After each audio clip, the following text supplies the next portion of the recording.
नमस्कार, स्वागत है आपका एबीपी गंगा में। मैं अवधेश। पहाड़ प्राइम की शुरुआत करते हैं बड़ी खबर के साथ। देहरादून में दिन दहाड़े हथियार के दम पर लूट हुई है। नकदी और जेवर लूटकर फरार हो गए बदमाश। लूटपाट के इस पूरे घटनाक्रम में 4 बदमाश शामिल थे। घर का दरवाजा बंद करके लूट की वारदात को अंजाम दिया गया है। 3 लाख रुपए की ज्वेलरी और 10,000 कैश की लूट हुई है। तो बड़ी खबर देहरादून से है, जहां पर दिन दहाड़े हथियार के बल पर लूट की वारदात को अंजाम दिया जा रहा है। नकदी और जेवर लूटकर फरार हुए बदमाश। लूटपाट में 4 बदमाश शामिल थे। रुड़की के नारसन स्थित सीएचसी में 2 डॉक्टर कोरोना पॉजिटिव पाए गए हैं। दोनों डॉक्टरों को होम आइसोलेट किया गया है। इसके साथ ही अस्पताल के बाकी स्टाफ के स्वास्थ्य की जांच भी की जा रही है। हरिद्वार जिले में कोरोना के कुल 16 एक्टिव केस हैं। स्वास्थ्य विभाग ने लोगों से भीड़भाड़ वाले इलाके में जाने पर मास्क लगाने की हिदायत दी है। कोरोना के जैसे केसेस बढ़ रहे हैं, कुछ हमारे यहाँ भी स्टाफ भी पॉजिटिव आया है। नारसन में 2 पॉजिटिव आए हैं डॉक्टर्स हमारे सबको। लेकिन ये है कि अपनी तरफ से एडवाइजरी हमने सबको जारी करी है। और अब भी मैं अपने आपके स्तर से भी सबको ये रिक्वेस्ट करूँगा, कोरोना से घबराने की जरूरत नहीं है। हमें कोविड जो अप्रोप्रिएट बिहेवियर है उसको फॉलो करना है। अगर आप कोशिश करें कि भीड़ भाड़ वाले क्षेत्र में ना जाएँ। अगर अति आवश्यक आपको जाना पड़ रहा है तो मास्क का अवश्य प्रयोग करें। उत्तराखंड में स्वास्थ्य विभाग की तरफ से कोरोना की तैयारियों को लेकर मॉक ड्रिल करवाई गई। राजधानी देहरादून समेत प्रदेश में कई जगह मॉक ड्रिल हुई। इस दौरान स्वास्थ्य विभाग ने कोरोना की रोकथाम के लिए किए गए इंतजामों और अपनी तैयारियों को परखा। उत्तराखंड में देहरादून और रामनगर 2 जगह से आप मॉक ड्रिल की तस्वीरें देख पा रहे हैं। तो अस्पतालों की तैयारियों का जायजा लिया जा रहा है और मॉक ड्रिल की जा रही है। व्यवस्थाओं को परखा जा रहा है कि सब कुछ दुरुस्त है या नहीं, क्योंकि दूसरी लहर में जो तबाही कोरोना की देखने को मिली थी, अगर उस तरीके की स्थितियां फिर बनती हैं तो क्या स्वास्थ्य विभाग तैयार है, इन चीजों को परखा गया। हरिद्वार जेल में बैरक के अंदर मोबाइल और चार्जर बरामद हुआ है। यह मोबाइल एक कैदी के पास से मिला। सवाल यह उठ रहा है कि जेल में मोबाइल कहां से आया।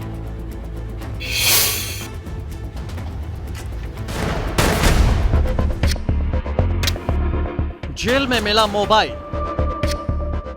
बैरक के अंदर कहां से आया मोबाइल? क्या जेल के अंदर मोबाइल का हो रहा है इस्तेमाल?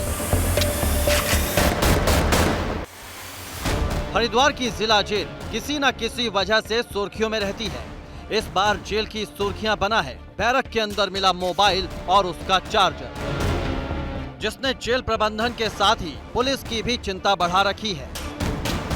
बताया जा रहा है कि जेल के बैरक नंबर 1 के अंदर ये मोबाइल और चार्जर बरामद हुआ है। इस बैरक में विचाराधीन कैदी सुमित बंद है।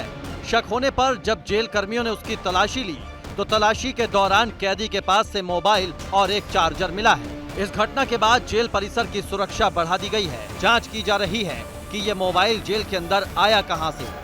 मोबाइल मिलता किसी कैदी के पास से या किसी परिस्थितियों में संदिग्ध अवस्था में तो सेंसिटिव इशू है, क्योंकि वहाँ पर अन्य इस तरह के हाई प्रोफाइल कैदी भी बंद हैं जो विभिन्न जघन्य अपराधों में बंद है। तो पूर्व में भी कार्रवाई की गई, इसमें भी पूरी तह तक जाकर इसमें आगे की कार्रवाई की जाएगी।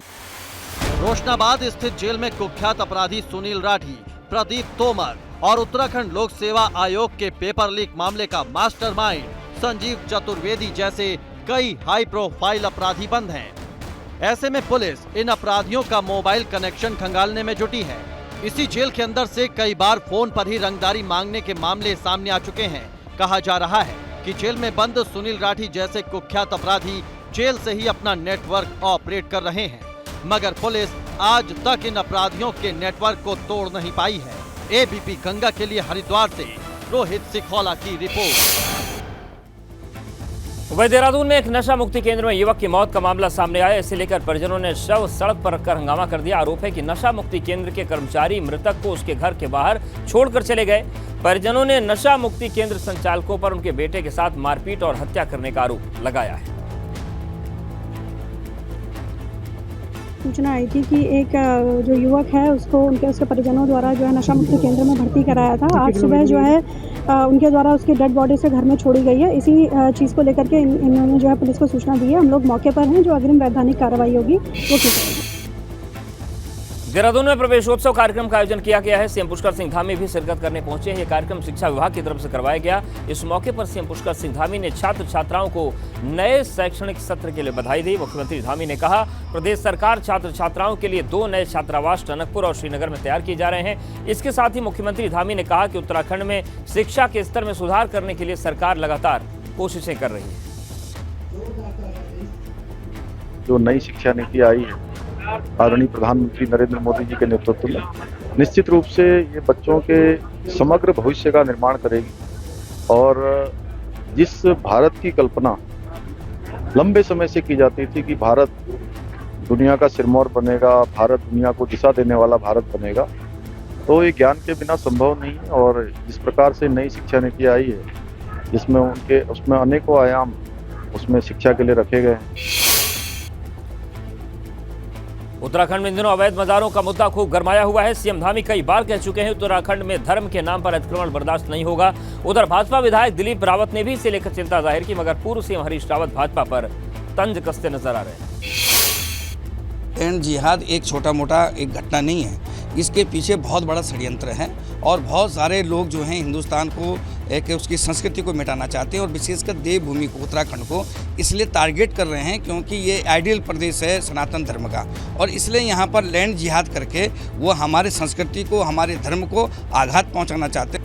आजकल एक ही चीज़ कह रहे हैं भाजपा के सब नेता जो है, मजार शरणम गच्छामि, मजार शरणम गच्छामि, मजार शरणम गच्छामि, क्योंकि उनके पास जनता को बताने के लिए कुछ नहीं है, इसलिए सब मजार मजार मजार मजार कह रहे हैं। हम कह रहे हैं जहाँ जो अवैध है ये तुम्हारी जिम्मेदारी है, लेकिन उसके लिए जो वास्तविक मुद्दे हैं, बेरोजगारी का है, महंगाई का है, पानी नहीं मिल रहा है, जंगलों में आग लग रही है, गरीबी अलग है, दूसरे सवालात खड़े हैं।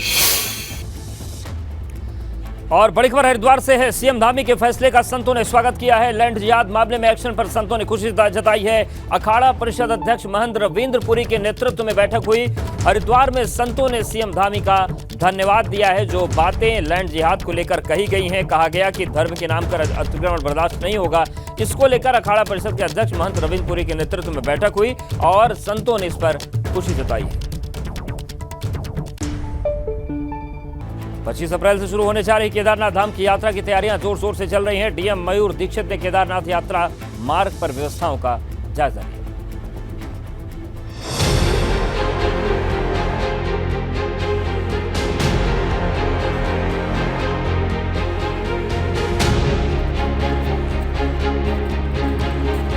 पच्चीस अप्रैल से शुरू होने जा रही केदारनाथ धाम की यात्रा की तैयारियां तेजी से चल रही हैं।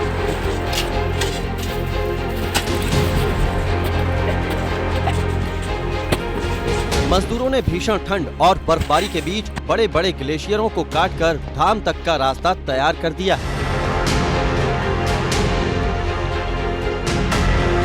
अब केदारनाथ धाम तक पैदल मार्ग से आवाजाही खुल गई है। डीएम मयूर दीक्षित खुद यात्रा की तैयारियों का जायजा लेने के लिए पहुंचे।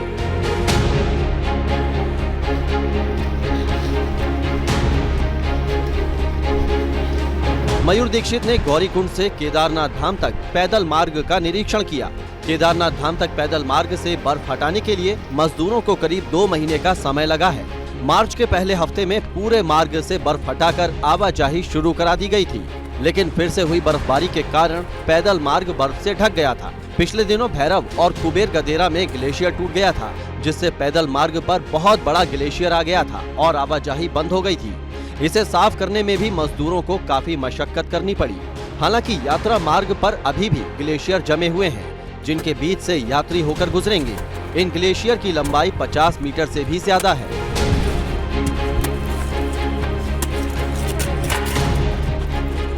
प्रशासन का कहना है कि जैसे जैसे यात्रियों की संख्या बढ़ेगी और तापमान में गर्मी होने लगेगी, ये ग्लेशियर भी पिघल जाएंगे और रास्ता चौड़ा हो जाएगा। इस बार 25 अप्रैल से केदारनाथ धाम की यात्रा की शुरुआत होने जा रही है। प्रशासन की कोशिश है कि यात्रा के तमाम इंतजाम समय रहते पूरे कर लिए जाएं। एबीपी गंगा के लिए रुद्रप्रयाग से रोहित डिमरी की रिपोर्ट।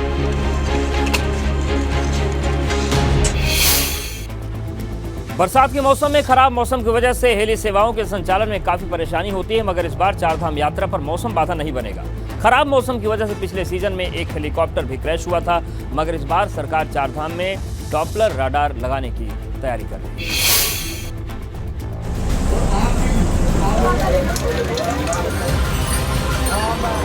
चार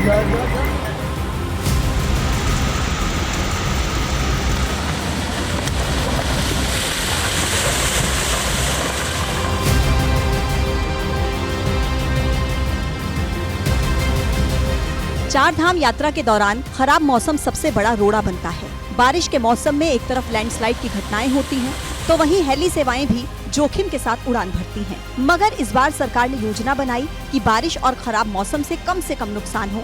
मौसम विभाग ने चार धाम में छोटे डॉपलर रडार लगाने का काम शुरू कर दिया है। उत्तराखंड में जो रडार्स लगे हैं 2-3 साल में जो है करीब 2 तो हमारे लग गए हैं। स्टेट गवर्नमेंट का एक कंसर्न है कि भाई यहाँ पे हमारा जो चार धाम जो लोकेशंस है और वहाँ पे हमारा फुटफॉल बहुत ज़्यादा है और वो मानसून सीजन में ही वो यात्रा होती हैं, तो लोगों की सिक्योरिटी है या उस तरह की जो चीज़ें हैं, वह सीवियर वेदर कुछ होता है तो उसमें हमको अच्छी इन्फॉर्मेशन और मिल पाए, तो उसके लिए ऐसा कुछ और सिस्टम जो है वो वहाँ लगने चाहिए।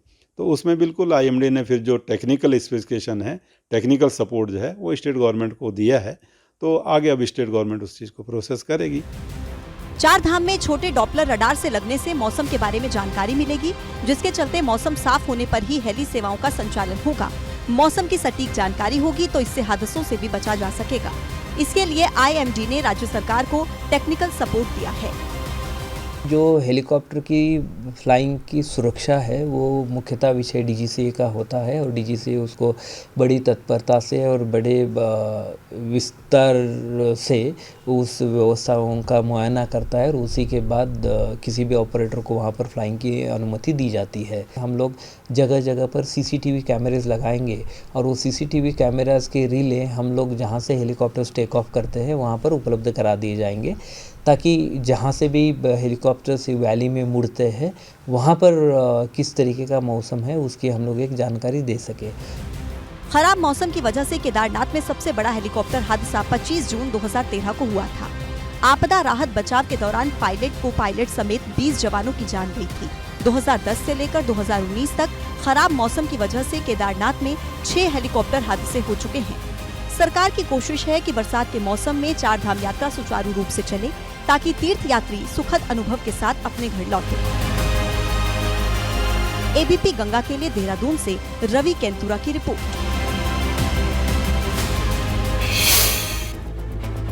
और चलिए रुक करते हैं उत्तराखंड टॉप 10 का। देहरादून में शिवसेना कार्यकर्ताओं का प्रदर्शन। Cricket coach Narendra Shah audio मामले के बाद आक्रोश। क्रिकेट एसोसिएशन ऑफ उत्तराखंड के सभी पदाधिकारियों की जांच कराने की मांग। शिवसेना बोली, नरेंद्र शाह ने शर्म से झुकाए देवभूमि का सिर। भरतपुर में युवक और युवती का अपहरण करने वाले आरोपी गिरफ्तार। पुलिस ने 3 आरोपियों को गिरफ्तार किया। कोर्ट में पेशी के बाद भेजा गया जेल। बागेश्वर में कांग्रेस कार्यकर्ताओं ने किया CMS का घेराव। अल्ट्रासाउंड कक्ष में गड़बड़ी और रजिस्टर में मरीजों की संख्या में धांधली का लगाया आरोप। उत्तरकाशी में होटल कारोबारियों ने किया प्रदर्शन। यात्रा पर पंजीकरण व्यवस्था और यात्रियों की संख्या निर्धारित करने का विरोध। हरिद्वार में कॉरिडोर योजना और पॉट टैक्सी का विरोध। व्यापारियों ने योजना के खिलाफ किया प्रदर्शन। योजना से व्यापारियों ने कई नुकसान होने की बात। 5 दिन से धरने पर बैठे विकासनगर के डाक पत्थर डिग्री कॉलेज के छात्र। B.Ed के छात्र छात्राओं की अब तक नहीं मिली स्कॉलरशिप। कॉलेज परिसर में धरना पर बैठे नाराज छात्र छात्राएं। कॉर्बेट टाइगर रिजर्व ने बनाया नया कीर्तिमान। बीते वित्तीय साल में 13 करोड़ 18 लाख का राजस्व मिला। इससे पहले साल सिर्फ 59 लाख रुपए का राजस्व मिला था। गणतंत्र दिवस परेड में शामिल हुई झांकी। पहुंची खटीमा। लोगों ने किया झांकी का स्वागत। देहरादून से CM धामी ने किया था झांकी को रवाना। मसूरी में करवाया गया प्रवेशोत्सव का आयोजन। सरकारी स्कूलों में छात्रों की संख्या बढ़ाए जाने को लेकर सरकार ने शुरू की मुहिम। केदारनाथ यात्रा पर यात्रियों से बदसलूकी करने वाले घोड़ा खच्चर संचालकों पर कार्रवाई होगी। गलती हुई तो निरस्त होगा लाइसेंस। यात्रा शुरू होने से पहले यात्रियों के पास जमा कराना होगा पहचान पत्र।